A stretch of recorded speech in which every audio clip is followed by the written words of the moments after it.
북한이 우크라이나 전쟁을 통해 얻은 수익이 연간 GDP에 버금갈 정도라는 보도가 나왔습니다. 일본 니혼게이자이 신문은 11일 북한의 전쟁 수익 상황을 보도했는데요. 북한이 무기 수출과 파병 대가로 얻은 외화와 에너지 등 수익은 전쟁 발발 이후 2025년까지 약 2조 엔 가까이 누적됐을 가능성이 있다고 분석했습니다. 이는 2024년 북한의 추정 GDP에 필적하는 규모입니다. 북한의 러시아에 대한 군사 지원은 우크라이나 침공이 시작된 2022년부터 시작됐는데요. 이는 블라디미르 푸틴 러시아 대통령과 김정은 북한 국무위원장이 2024년 6월 포괄적인 전략적 동반자 조약을 체결한 뒤 본격화됐습니다.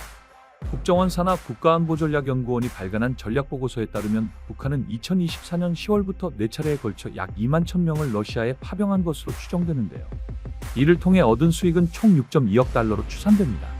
여기에 지난해까지 북한이 무기 수출로 벌어들인 외화는 70.5억에서 137.8억 달러로 추정되는데요.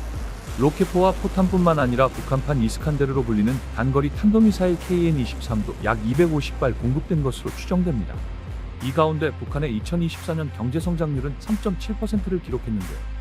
이는 대북 제재가 본격화된 2016년 이후 최고 수준입니다.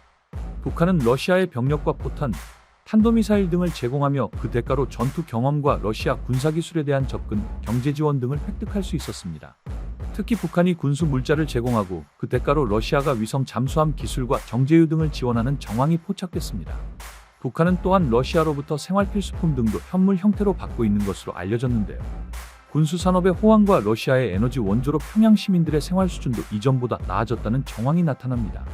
니케이는 지난해 가을 평양을 방문한 관계자를 인용해 거리의 고급 승용차 수가 예전보다 크게 늘었다며 자가용 번호판을 단 일본과 유럽 브랜드 차도 적지 않았다고 전했습니다.